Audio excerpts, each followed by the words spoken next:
yang mana salah satu pertimbangan hukumnya adalah tidak logis atau tidak adil jika ada seorang anak lahir dan dia nggak punya identitas bapak.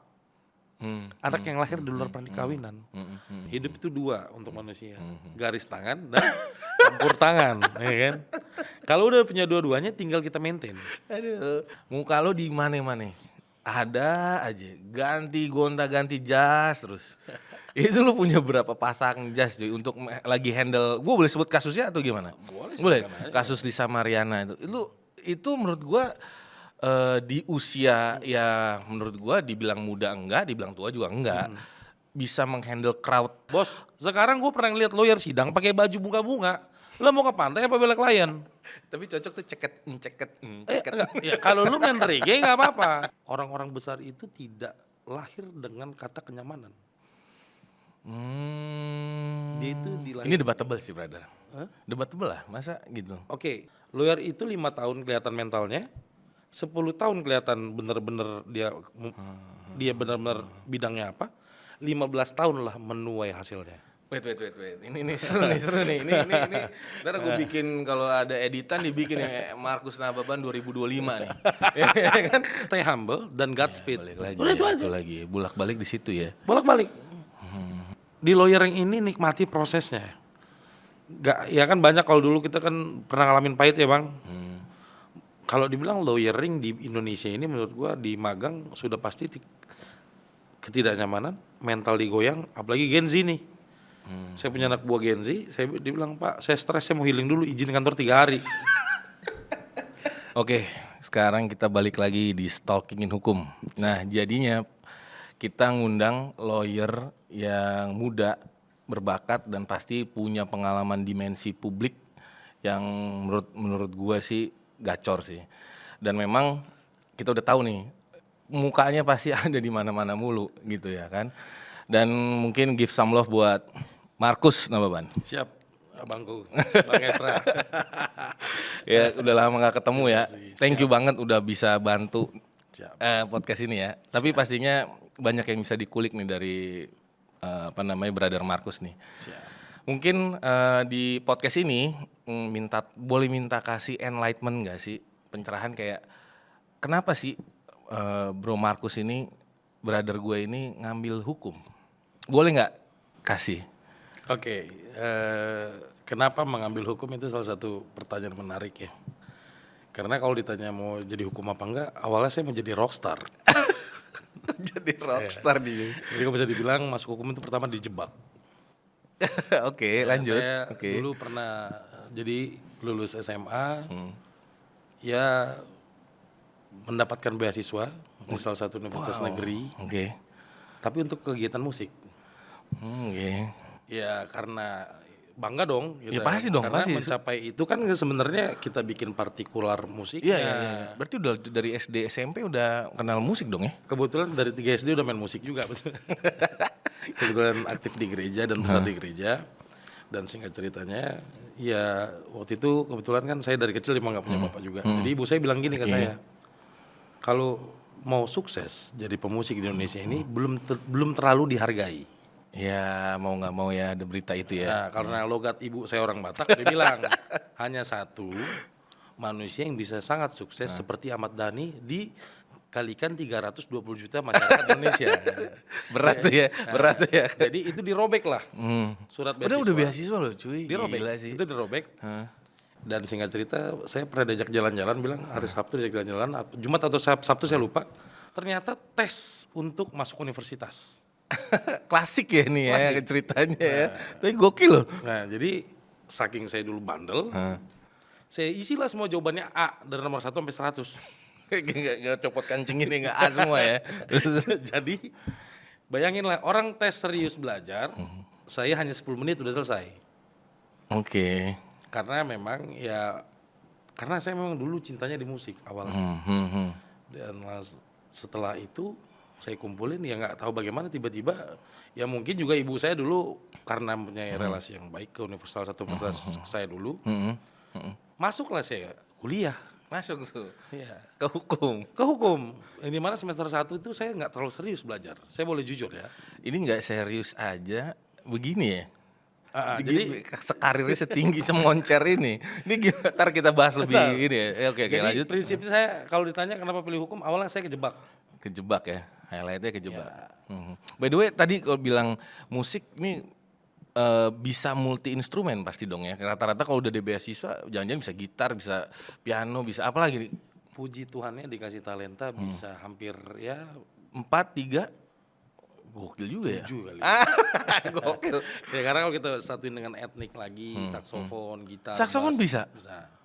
Drum, keyboard, ya Wah, tapi iya memang sih. basically kita piano klasik. Wah, ini romantis sih biasanya kalau cowok-cowok yang ya beruntung nih kalau dia. Oh gitu.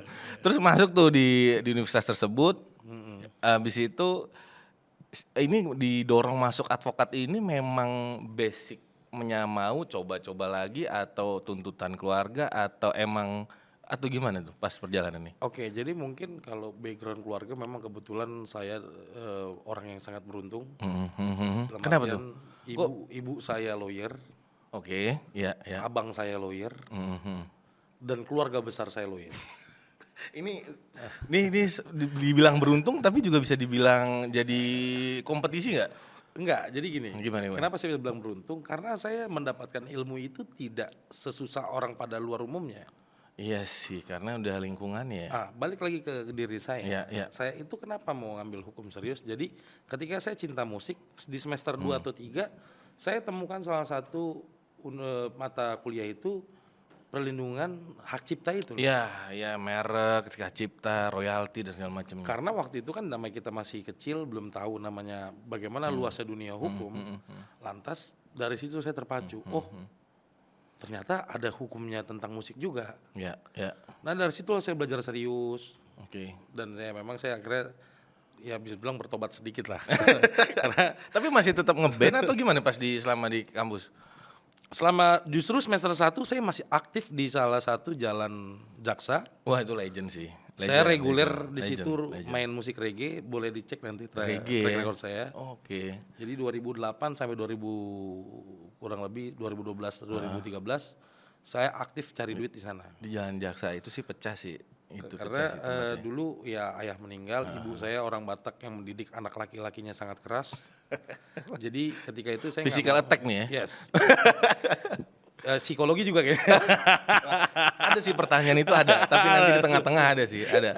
Oke, cara didiknya bukan cukup sih, keras ya pasti ya. Cari keras. Jadi memang ya saya memang ya puji Tuhannya, syukurnya dikasih talent yang banyak. Jadi saya bisa survive hidup. Dan pada akhirnya singkat cerita ya saya memfokuskan untuk kuliah Jadi fokus di hukum nih. hukum. Nah, kenapa nggak jaksa, kenapa nggak hakim, kenapa nggak legal counsel di bank atau notaris? Kenapa mesti advokat? Jadi ya memang kalau bisa dibilang kalau kita berteman dengan 3 orang lawyer, kita akan jadi lawyer keempat. Oke, ini filosofis juga nih jawabannya, Tapi kalau kita brother berteman Markus nih. dengan 3 perampok, kita akan jadi perampok keempat. Kalau saya sepupu kandung 32 orang pengacara, Serius? dan ibu saya juga pengacara, om saya pengacara, tante saya pengacara, berarti saya salah satu dari pengacara 32 orang tersebut. 32 orang lawyer ini semua tuh. Kandung ya. Kandung ya, Tersebar sepupu dong di ya, seluruh sepupu kan?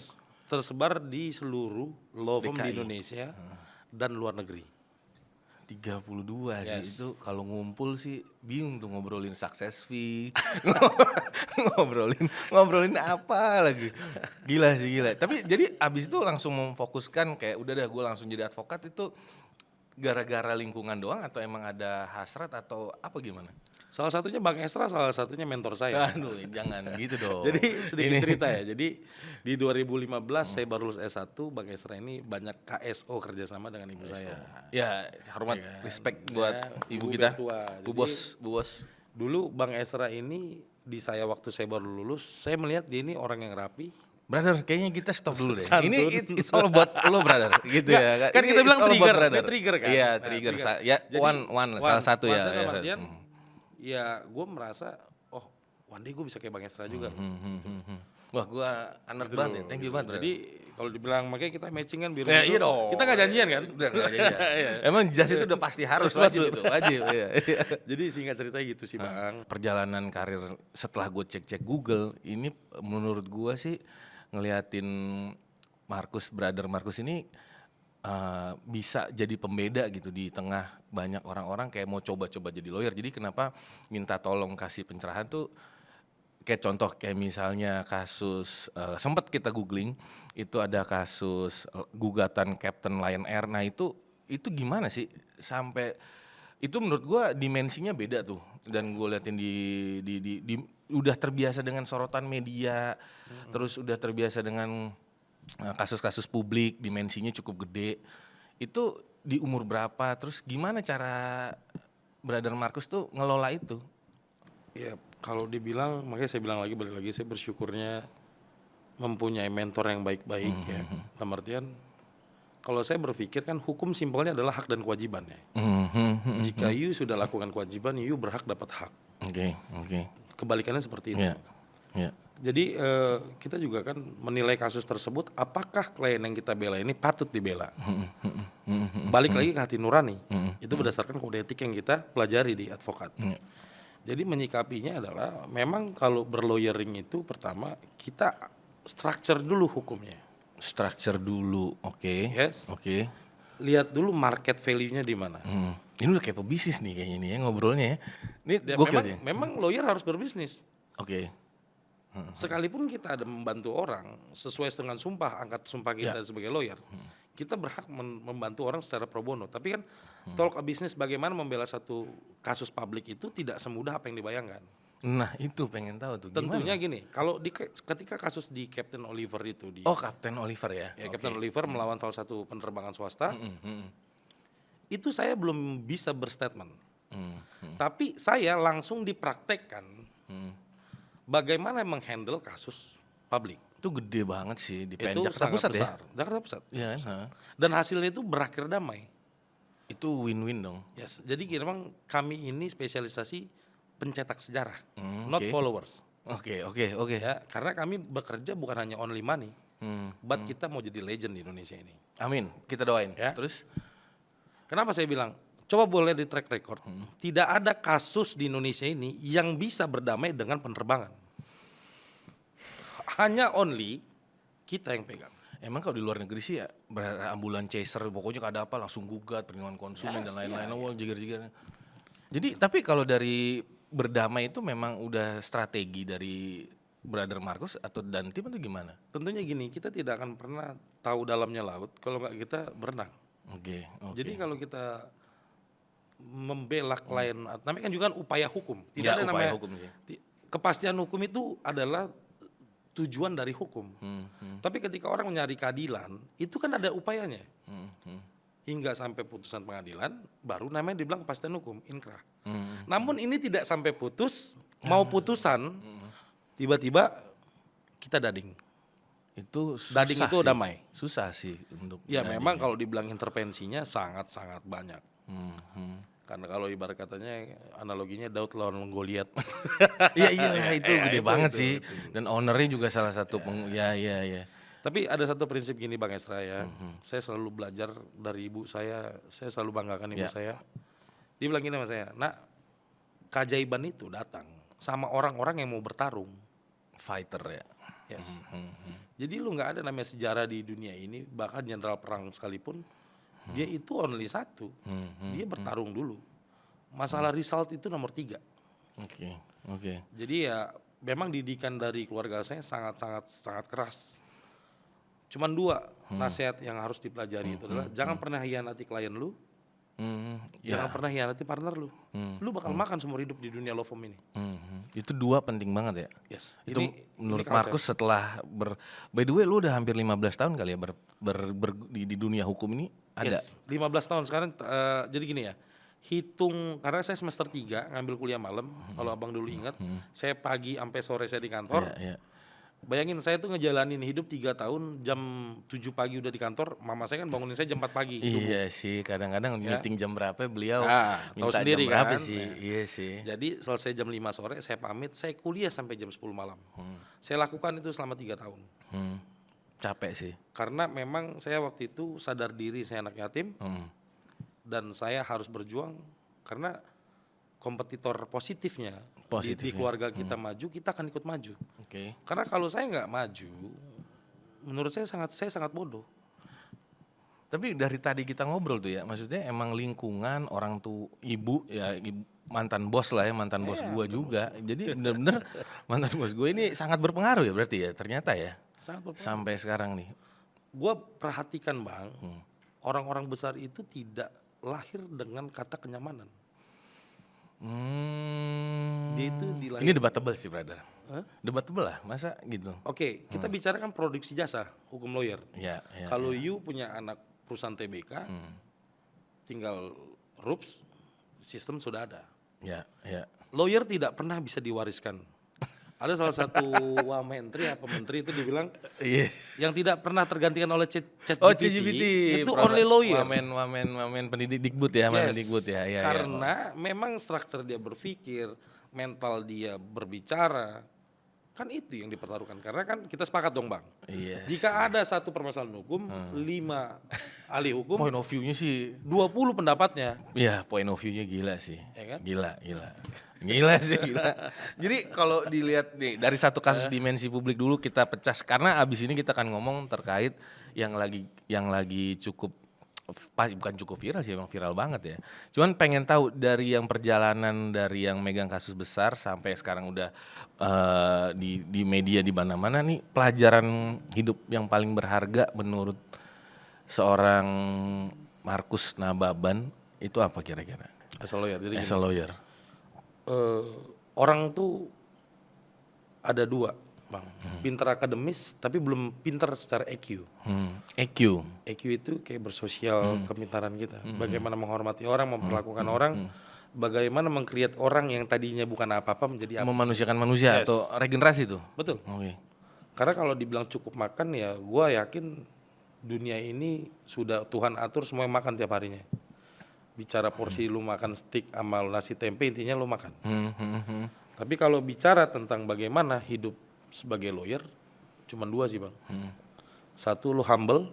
Oke. Ini pelajaran hidup ya? Yes. Ya, so as a lawyer ya. As a lawyer, lu humble dan lu jangan pernah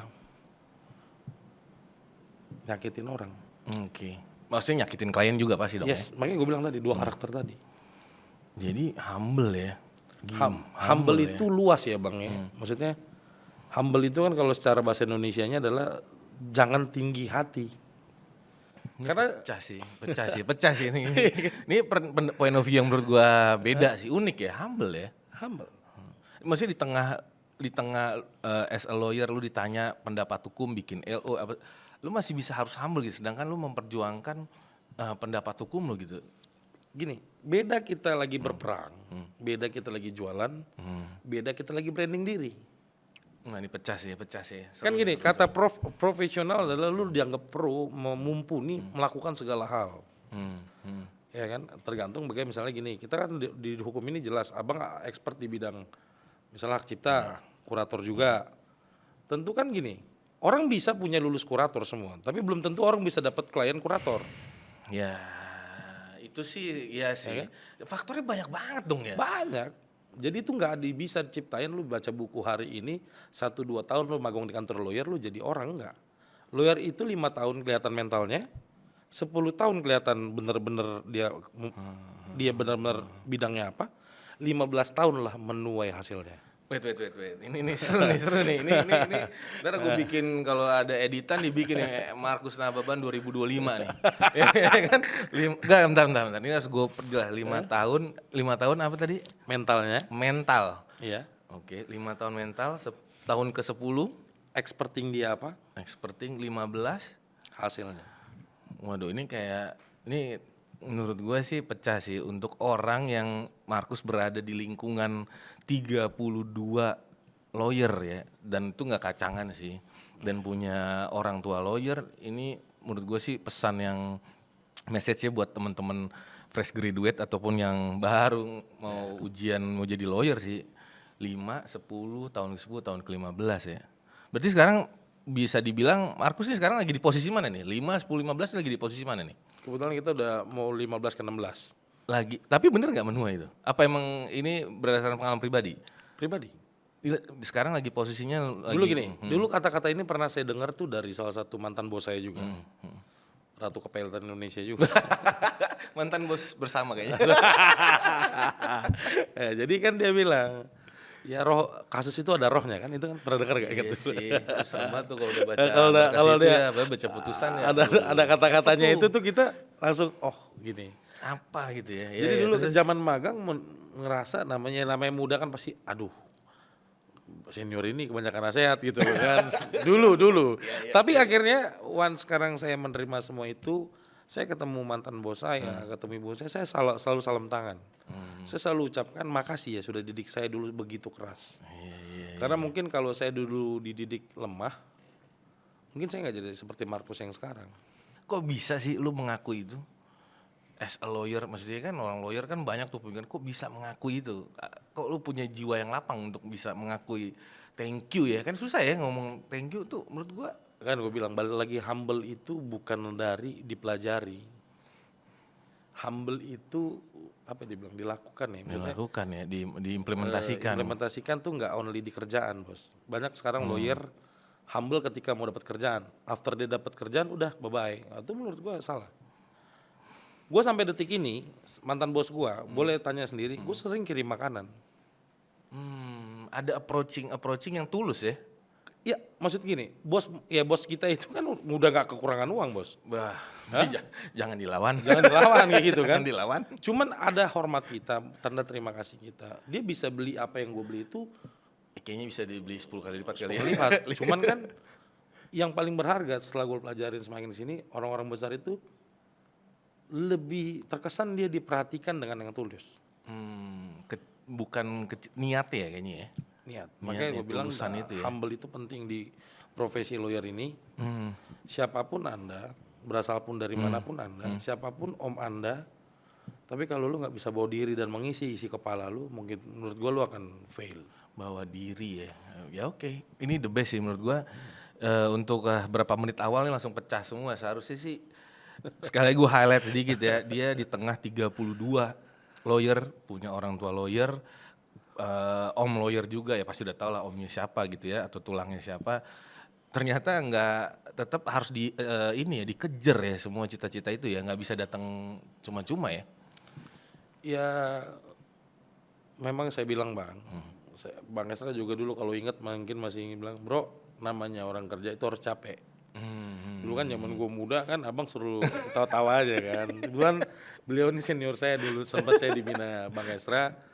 Jadi saya tuh selalu mengingat kata-kata motivasi dari semua senior saya yang membuat saya sekarang sampai di tahap sekarang ini. Saya mungkin masih anak kecil bang, tapi saya yakin setidaknya kayaknya kalau untuk ukuran anak kecil enggak sih brother lah.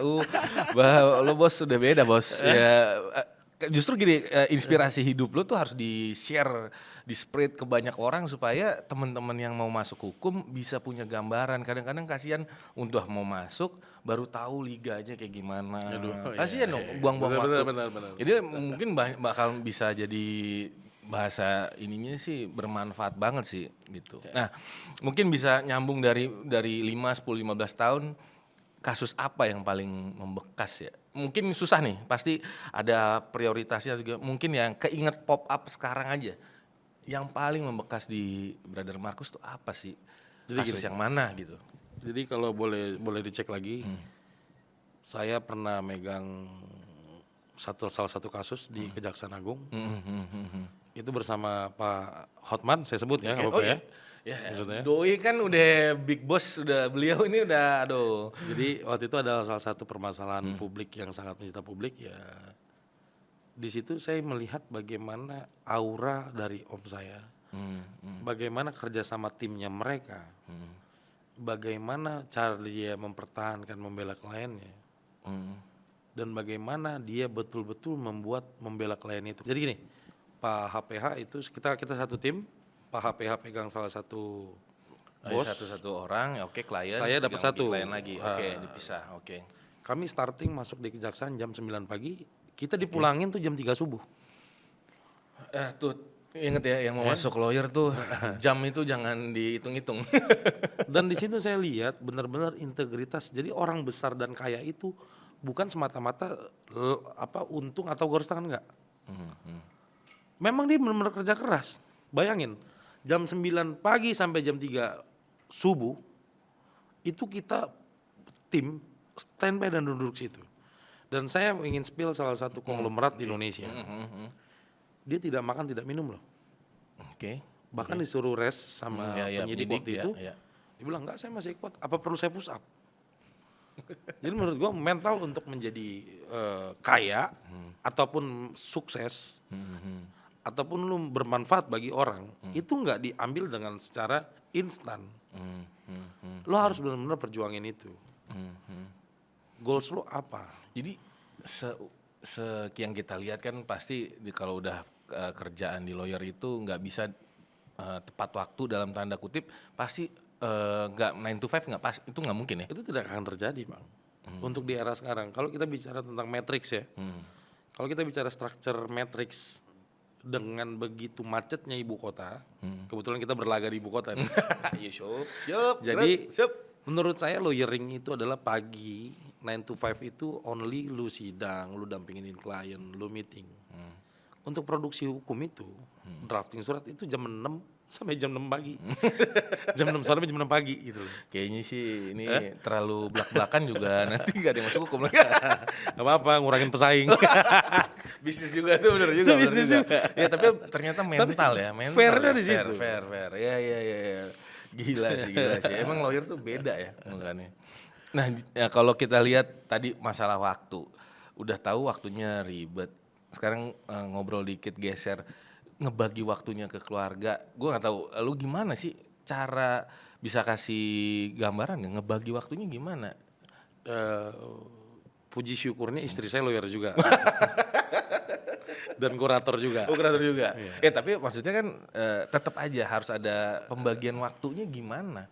Pasti gini Bang ya, sesuatu hal yang diperjuangkan itu harus ada sesuatu yang dikorbankan. Lu gak bisa hidup lu itu membahagiakan semua orang. Berat sih ini, berat ya. Ya mungkin abang juga udah berkeluarga, saya udah berkeluarga, tapi apa yang kita lakukan, kita cetak sejarah sekarang ini adalah untuk masa depan mereka juga.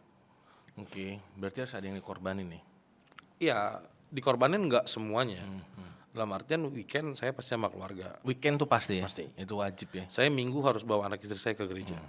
Itu adalah kewajiban saya selaku ayah ya. Bapak. Ya, Tapi kalau dibilang Senin sampai Jumat saya berangkat pagi, ketemu pagi lagi pulangnya. Aduh, gua jadi nggak kalau dibilang kayak orang pada umumnya gitu agak susah ya kalau untuk profesi lawyer ya. Makanya saya bilang nggak ada yang di lawyer itu sangat dinamis Bang. Ya saya balik lagi, beruntungnya adalah saya sudah lahir di tengah keluarga lawyer yang dimana terkadang untuk pada umumnya orang itu sangat tidak biasa, buat kita biasa. Oh sudah memang terbiasa dengan hal-hal yang tidak biasa sebenarnya. Iya, karena memang ternyata sebuah kenyamanan itu mengkotakkan kita tidak berani out the box. Analogi simpel gini, 9 to 5, kita juga bisa. Saat ini saya banyak bank yang ngelamar saya langsung jadi SVP dengan gaji yang lumayan. Ya pasti dengan. Ya kalau bisa dibilang makan fasilitas gue punya. Ya. Tapi apakah cuma segitu aja hidup? Karena ini, kenapa orang lain bisa jadi legend saya enggak? Ini sih kayaknya Brother Markus ini udah terlalu tertempa nih. Kayaknya nggak cocok sesuai umurnya dah. Ya justru memang kan gini Bang. Nggak gitu bisa punya mental juara kayak gitu dari mana sih? Dari lingkungan atau emang nyari sendiri atau gabungan atau gimana? Ya memang lingkungan. Lingkungan ya. Lingkungan dan ya tentunya gini Bang. Enggak saya itu memang pengen memang saya kalau bisa dibilang saya pendidikan nggak terlalu pintar Bang. Enggak gitu lah. Nggak, maksudnya gini, dibanding pinter, adik dan abang saya. Kalau pinter mah nggak bisa buka kantor, brother. Makanya saya bilang. Tadi gue by the way gue main ke kantornya Brother Markus, the best. Ya, itu timnya solid dan rame. Nggak mungkin lah bisa ini. Itu makanya saya bilang. Kalau nggak pinter cuy. Kan saya tadi ngomong sama abang kan, hidup itu dua untuk manusia, garis tangan dan campur tangan, ya kan? Kalau udah punya dua-duanya, tinggal kita maintain. Aduh, gue paling seneng kalau ngobrol tuh sama mantan, pasti mantan musisi atau musisi nih masih? Masih lah. Masih ya, musisi tuh pasti ada ya kan. Markus Nababan 2025 nih ya, Pak. Orang ditentukan garis tangan dan Atau campur campur tangan. Gokil. Oke, sekarang kita masuk ke pertanyaan yang tadi Brother Markus bilang kayak apa, banyak bukan tekanan, keras, cara ajarnya orang tua tuh keras. Itu kira-kira bisa bikin kesehatan mental tuh kayak gimana sebagai lawyer gitu? Kalau kesehatan mental, gue yakin setiap umur orang pasti pernah ngalamin critical mental. Setiap umur ya? Ya, karena dalam profesi saya sebagai lawyer pun, saya pernah juga tersesat di salah satu corporate besar juga, 6 bulan. 6 bulan. Jadi sejarah karir dulu magang di tante, keluar, ego kita dulu muda kan, gue laku nggak sih di corporate gitu loh. Yang notabene bukan jalur keluarga gitu loh. Ternyata laku. Aku. Dan situ saya dari yang masuk jam 8 pulang jam 5 subuh bahkan nggak pulang, tiba-tiba dapat 9 to 5. Oke. Yang salary-nya mungkin di umur 21 tahun 22 tahun itu hampir 20 jutaan. Wah, gede banget tuh ya. Bulan pertama, kedua, ketiga nyaman. Di bulan ke-7 ke-8 saya hampir stres juga. Kok bisa, kan duitnya ada? Nah jadi ya mungkin itulah yang biasanya kita sudah kerja, jam kerjanya sangat gila, dan juga memang kita bisa berekspresi, bisa menyalurkan buah pikiran dengan masuk corporate yang sudah template. Ya. Yang dimana notabene ya keputusan pun tidak bisa kita ambil sendiri. Dalam hal itu makanya saya mikir, oh ternyata nih memang jiwa saya di lawyer. Oke. Saya dulu masih kontrak setahun, 8 bulan saya keluar, saya bayar denda di situ. Iya, ada penalti kan biasanya Yes, ya. jadi saya dapat gajinya itu malah bayar penalti. Ya sembari saya punya, memang saya suka cari uang. Yang saya bilang dari saya ngeband, setelah saya ngeband, saya banyak bisnis lain. Dulu kalau ingat coating baju, ingat nggak? Ya, ngerti. Saya jualan baju jual juga. baju. Saya produksi baju. Jadi memang saya tuh nggak pernah berhenti berkreativitas. Dan akhirnya ya saya balik. Waktu itu posisi ibu saya nggak ada partner. Dan memang posisi namanya law firm kan naik turun ya. Iya, namanya usaha. Namanya usaha kan, jasa bisnis apalagi. kan naik turun. Akhirnya saya dampingin ibu saya. Kurang lebih hampir 8 tahun terakhir saya jadi partner ibu saya, sampai ya detik ini per bulan kemarin saya udah buka sendiri. Sebenarnya kantor saya udah buka 4 tahun lalu. Cuman untuk memfokuskan dan juga ya udahlah, saya yakinin Bu, saya izin, saya udah waktunya membuka kapal saya sendiri gitu loh. Enggak, maksudnya kalau kesehatan mental kan gini. Markus yang lagi di rumah, brother Markus yang lagi ketemu klien, brother Markus yang lagi ketemu anak, brother Markus yang lagi olahraga, itu menyeimbangkan semua. Ataupun ada klien yang belum bayar, terus ya gimana ya? Percaya atau enggak Bang, kontrolnya cuma satu, itu Tuhan. The best. Gak ada yang lain. The best. Lo mau sepintar apapun, sekaya apapun, gue udah lihat kok orang yang bener-bener kaya, yang gue ke rumah aja harus naik mobil golf. Iya, ke rumah pintu rumah. Kayak gitu. Iya. Golf car dia ya. Dan dia memang gue lihat dia punya segalanya, tapi dia nggak tenang hidupnya. Sekarang hidup apa pekerjaan yang nggak dibawa tekanan? Ya sih, tukang gali kubur juga tekanan sih. Kalau kayak COVID kemarin lumayan tuh tekanan itu, rame tuh. Gimana numpuk-numpuknya? Iya juga sih. Tukang cukur presiden juga tekanan. Iya juga. Hanya dia yang bisa megang kepala presiden. Jadi Iya juga kalau sih. masalah kesehatan mental cuman satu obatnya. Jadi memang ya nggak semua orang mempunyai rezeki bisa tumbuh dan lahir di tengah keluarga bermental baja. Tidak semua punya keberuntungan itu ya. Tidak. Saya sangat bersyukur saya lahir di tengah keluarga itu. Nggak ini mental lo tiba-tiba udah gue dragging, dah lah gue mati aja, gue udahlah gue cabut atau gue pelarian ke narkoba, pokoknya jadi ya malah jadi ya Balik lagi, makanya saya bilang kontrol keluarga sosial. Kalau gua ancur-ancuran, keluarga gua sukses, malu dong. Sedangkan gua lahir dari rahim opung yang sama. susah Misalkan juga sih. sepupu gua, dia naik Mercedes Benz. Terus gua naik angkutan umum. Sedangkan gua mempunyai kesempatan yang sama. Genetika otak pintar dia nggak kalah dengan otak gua. Tinggal bagaimana mau lu berubah apa enggak. Berarti lu bisa ngatasin kesehatan mental itu ya, Ya cukup bisa menyeimbangkan semuanya. itulah gunanya musik. Sampai sekarang di kantor gue lihat semua alat musik. Iya. Tadi ada gitar sih, Ya, ada jadi gitar, gua ada ampli segala macam. tidak pernah melewatkan yang kedua. Pertama gue untuk kalau kita bicara sekarang kan anak Gen Z bilang stress release katanya. Iya, itu dia nih. Nah, itu Stress masalah release-nya, terakhir tuh kita ngobrol itu. anak-anak tuh- burnout segala macam. Anak-anak tuh mental. udah tahu tuh. Kalau Bang Markus lagi main gitar atau main piano, lagi banyak pikirannya. Jadi nggak ada yang ngomong. Sama di rumah juga begitu. Oke. Jadi saya pernah juga di critical mental. Ketika saya di corporate saya stres. Tapi percaya atau tidak memang ya menyembuhkan itu bukan lari ke drugs dan lain-lain, enggak. Itu hanya pelengkap aja mungkin di luar-luar sana. Tapi kalau saya pribadi ya memang gue udah ngalamin lah Bang. Ya prinsipnya gini, gue juga nggak bisa pastikan kenapa gue bisa mempunyai mental seperti itu. Karena kan pernah mikir gini ya.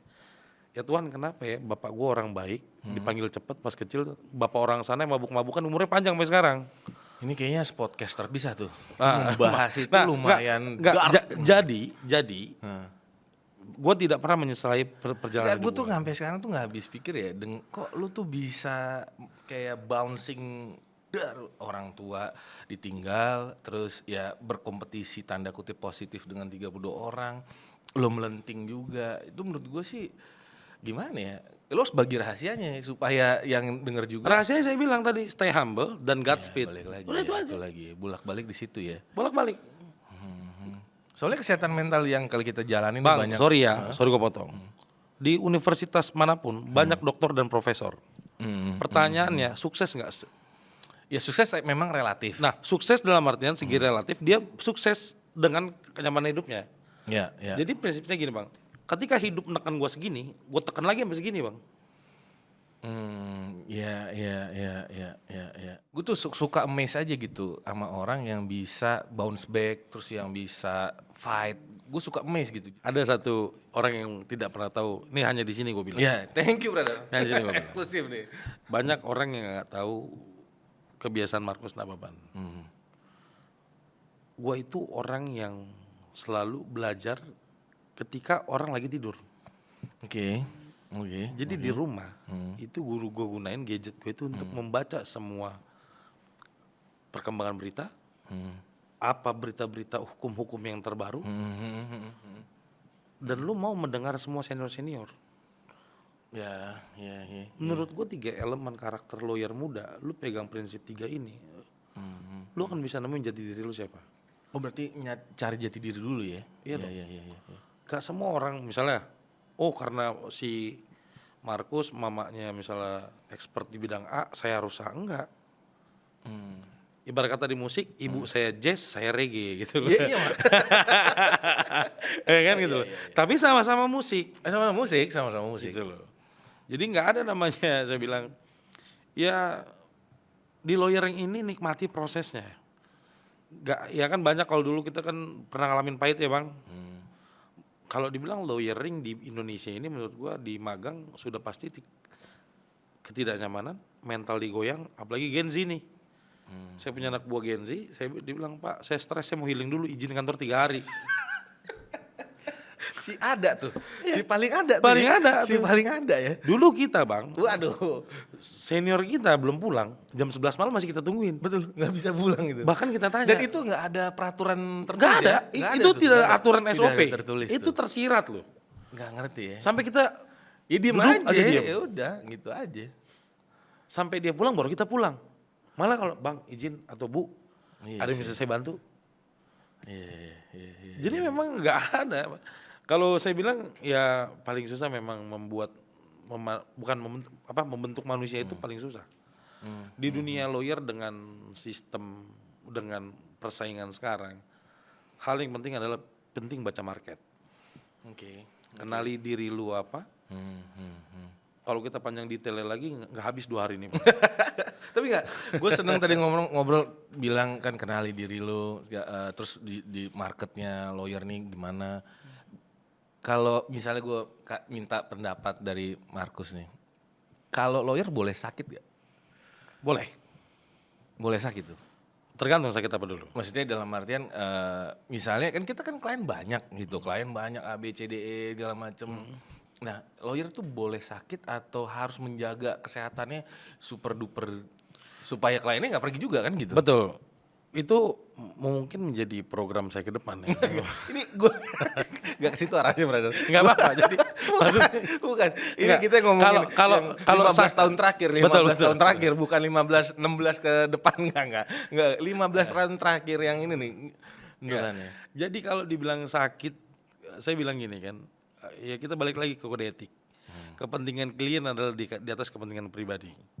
Kalau saya masih bisa bernafas, selagi memang itu urgensi klien saya dan saya bisa jalan, saya pasti akan hadir. Tapi kalau dibilang pola menjaga kesehatan, memang itu menjadi PR saya sekarang. Enggak, bukan gitu Maksud brother saya- gua. Enggak gitu brother gua. Kita ngomongin 0 sampai 15 tadi. Kalau 16 ke sini jangan, itu udah beda. Yang 15 yang Sakit itu boleh, sakit itu boleh. Ya kalau kita tahu lah Gen Z kan ada dikit, pusing dikit, izin Gen Z lah. Ya dikit-dikit ada. Lu ini tuntukannya itu cocok gak sih dengan kultur culture-nya lawyer? Jawabannya adalah gini Bang, kalau saya di sistem saya bikin, saya ada junior partner yang memang umurnya tidak terlalu tua dan bisa dibilang terbilang muda. Di situ saya bikin, tentu saya naikkan dia junior partner, bukan karena hebatnya dia, kebalikannya juga dengan saya, bukan karena kehebatan saya, tapi dia bisa mengkomunikasikan itu kepada generasi yang baru. Jadi kalau veteran kayak kita langsung di apple to apple ke Gen Z, kita minum Anmol dikit Bang. Stres langsung tinggi gitu. Iya sih. Lumayan tuh seam-seam tuh ya. Jadi kalau dibilang, kalau sekarang mengatasi sakit itu kan relatif. Tapi saya ya sekarang sudah membiasakan sistem, mengevolusi sistem dari yang saya belajar dari dulu old school lawyer. Iya. Saya belajar dengan KSO beberapa tim saya yang lain di luar sana. Oh ternyata memang ketika kita jadi managing partner, itu bukan lagi memanage lagi tentang hanya kasus.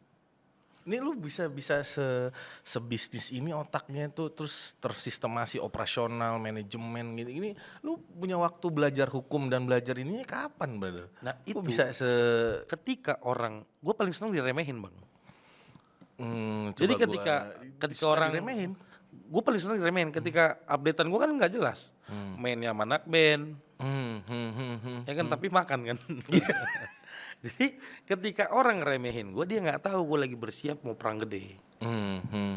Tapi ketika gue pas lagi keadaan gue stabil dan gue nggak senang-senang di sini gue pecut lagi anak-anak gue yang lain. Jadi ngeliat point of view, makanya dia bilang kalau orang di Jakarta lawyer nggak makan, nggak punya kasus, itu bodoh. Keras ini. Itu bodoh. Itu keras ini. Sorry ya, saya bukan bilang gimana-gimana. Tapi biarpun misalkan om saya orang terkenal, pengacara hebat, ibu saya pengacara hebat, kalau gue juga nggak punya otak, itu klien nggak bakal kasih duit ke gue karena Ya itu semua betul mutualisme ya. Di perdata kita akan bicara tentang kekayaan orang, di pidana kita bicara tentang badan orang di penjara apa enggak. Jadi result sekarang mempelajari lawyer ini punya kompeten apa tidak, gampang buka Google misalkan siapa Bapak Estra Simajuntak, wah jelas banyak rekornya. Siapa Markus Nababan, banyak rekornya. Jadi nggak harus, jadi kalau mau pijak yang tinggi, lu nggak bisa. Analogi simpel, 15 anak tangga, lu nggak bisa dari 1 ke 15. Itu lu akan jatuh. Jadi analogi 5, 10, 15 itu udah gue naikin pelan-pelan Bang. Dan gue yakin Bang Estra juga seperti demikian. Ya mak, gue amazed gitu, maksudnya amazed-nya lu ya gue seneng sih kalau ada yang bisa diceritain ke orang tuh supaya nggak salah pilih profesi.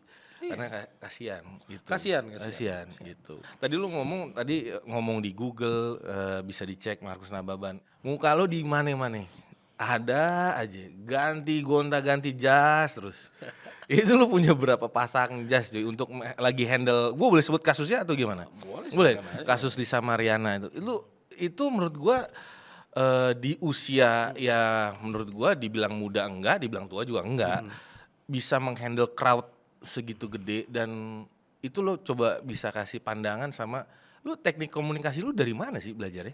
Nah, ini yang Ini yang di kasus ini lu kan lu sering banget tuh press con dan menurut gua beda-beda tuh gaya-gaya press con lu, jas lu ganti-ganti. Coba jelasin gua masalah teori komunikasi lu gimana, cara outfit lu gimana. kita harus belajar namanya hermeneutika conference. Oke. Pertama, hermeneutika dalam artian garis benang merah kasus yang sedang kalian tangani itu apa? Garisnya ya. Garis merah benang merahnya. Sebenarnya konferensi itu kan tidak ada kita kewajiban menjawab semua pertanyaan wartawan. Oke. Tugas lawyer adalah mengupdate apa yang sedang prosesnya terjadi, itu kita upload ke media. Itu simbiosis mutualisme kita lawyering beserta wartawan. Ya. Terkait menyangkut terkait perkara publik, itu menangani crowded itu sebenarnya sebalik lagi jam terbang, kuasai kasusnya, dan ketiga adalah kita research dasar hukumnya. Oke. Boleh spill dikit nggak? Boleh ya? banget, boleh banget. Kasus Lisa Mariana itu adalah putusan Mahkamah Konstitusi nomor 46 tahun 2010. 46 Diputus MK 2010. sudah tahun 2010. Yang mana salah satu pertimbangan hukumnya adalah tidak logis atau tidak adil jika ada seorang anak lahir dan dia nggak punya identitas bapak. Anak yang lahir di luar pernikahan. Oleh karena itu dia berhak mendapatkan identitas anak melalui tes DNA. Oh, berhak ya? Dan itu ada jelas. Oke. Ini saya hormat kepada Bang Rusdianto yang memperjuangkan putusan MK nomor 46 ini. Oh, ini kuasa hukumnya itu ya? Atau Kuasa hukum yang pemenang putusan MK ini. yang tadi ya? Ya, oke. Ya, Oke. ini adalah senior saya juga di UKI. Dan dia yang membimbing saya. Oke. Jadi risetnya sedalam itu ya? Saya riset sampai beberapa hakim agung. Waduh, sampai segitunya ya? Jadi nggak main-main, Pak. Terus kalau ditanya lagi, Jadi bukan kayak lawyer apa-apa kita bayar, Nggak boleh. tanda kutip segala macam enggak ya? nggak boleh. Saya Jadi nggak mau komentar padat juga ya, maksudnya sampai ngeriset sampai kemana-mana Makanya ya? saya bilang, ketika orang lagi main-main, saya bertempur. Nah, jadi balik lagi, Bang. Bagaimana cara menghandling berita? Kita bukan lawyer just kayak gini memang karena as profesional. Justru menurut gua sekarang kenapa gua memakai just di media, di TV segala macam. Menurut gua pakaian lawyer sekarang tuh di Indonesia udah tidak menghargai lagi pengadilan. Ini Sorry ya, gua akan bicara ini agak lu lebih kasar. terlalu apa ya, gokil juga sih. Kok point of view lu tuh ini banget. Loh, bos, sekarang gua pernah ngeliat lawyer sidang pakai baju bunga-bunga. Lo mau ke pantai apa bela klien? Tapi cocok tuh ceket. Enggak, ya kalau lu main reggae nggak apa-apa. Cuman tapi kalau lu bicara tentang lu bela klien, kita officium nobile, Bang. Iya. Profesi yang terhormat. Abang pakai jas hari ini, saya pakai jas. Kita merasa sama-sama saling menghormati. Ya kita sangat lawyer ini profesi nih. Bukan soal harga, bukan soal iya, harga. iya. Saya dari magang sudah beli jas di Pasar Senen, yang harganya 100.000 3. Saya katakan itu, ketika saya sudah punya uang, saya beli yang baru. Iya.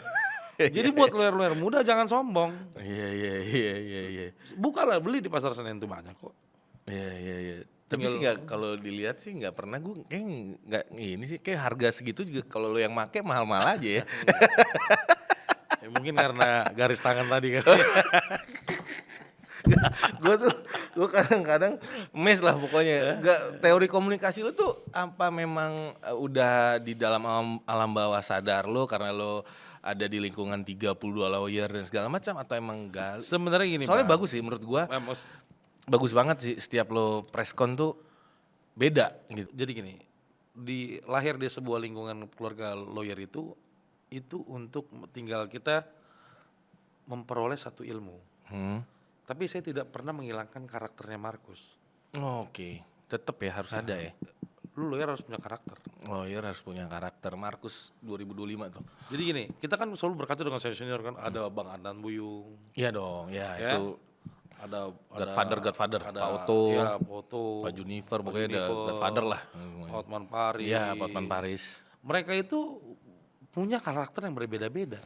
Yes. Dan mereka punya market pasarnya berbeda-beda. Jadi untuk momentum sekarang itu memang tinggal bagaimana kita selektif alam. Dan kedua, kalau dibilang menurut gua di Indonesia ini tidak ada lawyer yang tidak pernah kalah. Ya karena kita nggak boleh menjamin kemenangan Nah, juga. makanya saya bilang stay humble dan Godspeed. Ya. Tapi kalau bicara bagaimana menangani crowded sebuah masalah, menangani public event, ya kasusnya Lisa Mariana itu. Lisa Mariani ini lumayan. Jadi kita gede banget. jangan pernah takut, makanya saya bilang. Balik lagi ke dasar pondasi. Jadi lu jadi lawyer pondasi dulu. Jangan pernah hianati klien lu dan jangan pernah hianati partner lu. Lu kalah menang harus dalam ring. Itu petarung hebat. Klien itu kalau sudah lihat lu berperang sampai benar-benar berdarah-darah. Itu effortnya harus gede ya. Loh, Ya, sekarang harus kalau gede. cuma mau masuk media gampang. Gua kenal banyak lawyer senior tuh. Mau preskon haha hihi haha hihi, tengah jalan dibuang kliennya. Kasihan, Bos. Ya. Jadi kalau cuma mau masuk media gampang. Berarti lawyer yang Lisa Mariana case ini memang erat juga hukumnya. Di situ ada bisnis secara komunikasinya, ada Harus. style fashionnya. Harus. Gua hanya mengajarkan untuk lawyer-lawyer yang muda. Ketika kita berstatement di salah satu TV, bahkan gue tidak di TV pun gue pakai jas. Iya sih, itu bener banget sih. Gue tidak di TV pun gue pakai jas. Gue menghadapi klien gue, boleh tanya klien gue Iya, lumayan. Lu tanya. Markus Nababan itu kalau menghadap siapapun yang gue hadap maupun cuman baru level kepala bagian hukum, gue pakai jas. Iya. Itu yang membedakan apa? Kita jasa, kita servis orang. Bagaimana orang nyaman ketika lu datang pakai baju pantai? Ya, atau enggak ya kurang lebih inilah ya, harusnya lebih profesional. Lawyer di luar negeri itu lebih sopan. Emang ada sekarang senior lawyer kita yang, ya saya kalau berpakaian jujur ya, saya terinspirasi dengan Pak Andan Buyung. Kayaknya hampir most lawyer ya saya pasti Iya. melihat beliau sih keren sih. Dan saya Padu-padannya. ngelihat etika berjas itu, Bapak Hotman Paris Hutapea. Kalau itu sih nggak lawan sih. Kenapa saya bilang bukan masalah dia berani warnanya, tidak. Dia sudah sehebat dan seflamboyan itu dan sekaya itu. Flamboyan, bener. Tiap hari dia pakai jas, bukan yang nggak panas, Iya sih. tapi dia menghargai Iya lagi. profesinya. Iya bener. Apalagi kita yang muda-muda ini, yang baru hempasan debunya anginnya dia, terus kita mau pakai baju pantai. Kita lebih ke partikel sih sebenarnya. Nggak kelihatan. Makanya sebenarnya kalau bisa dibilang ya terkait lagi balik ke konteks pertanyaan Bang Esra, bagaimana menghandle crowded itu sebenarnya satu adalah kita kuasai Ya, hukumnya, kuasa hukumnya. bicarakan dengan tegas dan perjuangkan. Gak ada namanya upaya hukum itu harus diperjuangkan, bukan hanya slogan kata. Jadi apapun manuvernya, boleh lihat kan manuvernya luar biasa. Kalau kita lihatin sih nggak pernah satu minggu tuh pasti ada. pasti. Ada yang nyerang kasus brother gitu kan. Dan gue ngeliat juga cukup intensi politik mungkin ada intervensi. Nah itulah hebatnya kita harus belajar KSO juga, kerjasama operation. Di mana tim-tim itu kita bangun dari landasan kita sudah solid berrekan dengan rekan kita, dengan klien kita. Ya saya yakin hukum di Indonesia ini masih ada yang bisa kita harapkan untuk Masih ada kebenaran ya? ya. Dan ingat ya kalau untuk garis besar kasus Lisa Mariana, saya nggak melihat saya tidak membenarkan perbuatannya. Oke. Garis bawahnya saya hanya membela hak identitas anak kecil yang dia berhak identitas dapat anak. Dia akan malu seumur hidupnya. Bapak lu siapa? Ingat gak kalau dulu kecil, weh nama bapak kita dipanggil, weh ini sampai nangis pukul-pukulan. Kalau dia udah tahu dari kecil nggak ada bapak, dia SMP dibilang dia anak di luar kawin. Kesehatan mental berarti. Ingat tugas negara apa? Menjaga, Menjamin. menjamin malah. Menjamin. Jadi ya kalau ditanya, ya memang saya bilang balik lagi, saya nggak mau jadi follower, saya mau jadi legend. Kita doain, brother. Cuman gue ada satu tergelitik yang di dalam preskon harus gentle. Itu kok nemu aja sih bahasa harus gentle gitu loh. Kalau memang mengakui, wah gila. Itu menurut gue pribadi sih kok pemilihan katanya tuh nyampe tuh ke lapisan yang berintelektual. lo gentle dong. Itu Jadi nemu gini. aja sih. Bukan, jadi gini. Saya itu selalu ketika orang ngomong saya amati dulu. Setelah udah salah, baru. Jadi dia salah pertama saya masih senyum. Salah kedua saya masih senyum. Saya masih nunduk. Salah ketiga udah. Seluruh bulldozer kita keluar. Buar. Traktor tuh eskavator Itu strategi. ya. Iya. Jadi kata-kata gentle adalah 3 kata yang keluar dari mulutnya Ridwan Kamil melalui kuasa hukumnya Muslim. Iya. Pertama, saya siap tes DNA jika ada perintah DVI Polri. DVI, yes. Yang kedua, saya siap tes DNA jika ada perintah pengadilan. Itu yang kami lakukan. Ini lagi sedang diupayakan. Yang ketiga, jika kesepakatan bersama. Oke. Ya. Di kasus Yang saya sedang berjalan. perdata pegang, dia tidak hadir. Kemarin Barreskrim klien kami hadir. Kita itikat baik terus tuh ya. Loh, iya dong. Konsekuensi hukumnya klien saya sangat siap. Dan udah dijelasin pastinya ya. Wah, hebat sih dengan segala pro dan kontranya ya. Ini ya, Bang Esra izin. Pakar hukum profesor S1, S2, S3, S4 tidak akan pernah ada yang bisa bilang bahwa itu anaknya RK apa bukan selain dari keilmuan tes DNA. Harus ya keilmuan medis ya. Iya. Iya dong. Iya. Jadi mau banyak ahli hukum, ahli tarot sekalipun yang di YouTube sana, udahlah, nggak apa-apa. Kalian tapi ya saya sih balik lagi ya Bang, saya nggak mau berbangga hati dan diri. Saya hanya menjalankan amanat putusan Mahkamah Konstitusi. Clear. Iya itu harus Clear. kita pegang. Itu harus Ya, kita pegang. clear dulu, Ya. kita pelaksana Ya, hukum clear, nih. clear. Saya juga udah capek Bang. Muka saya di media terus-terusan minggu-mingguan. Jangan dong, bagus dong. Enggak. Enggak apa-apa, bagus dong. Saya mau berikan edukasi di Indonesia ini bahwa penjalanan pelaksanaan hukum itu betul. Mau lebih kritis dalam lagi serem nih. Kayaknya itu another things yang another story kita bikin lagi. Cuman karena ini pengen tahu Markus tuh ya karena mondar-mandir di semua sosial media jadi dan kebetulan kenal jadi pengen tahu banget rahasia ataupun ya bisa berbagi spill gitu kepada fresh graduate atau orang yang baru mau ujian UPA dan segala macem.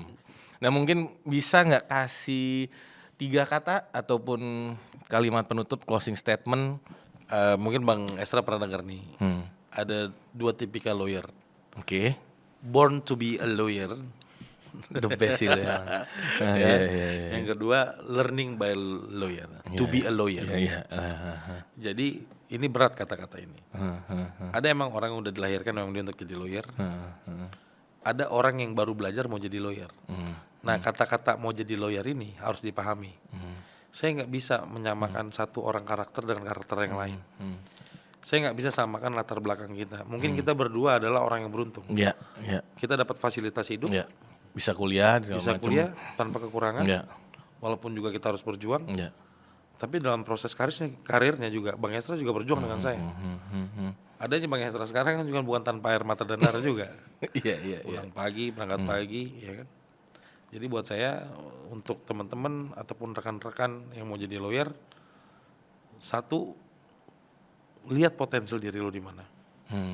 Yang kedua, bener-bener lo harus humble.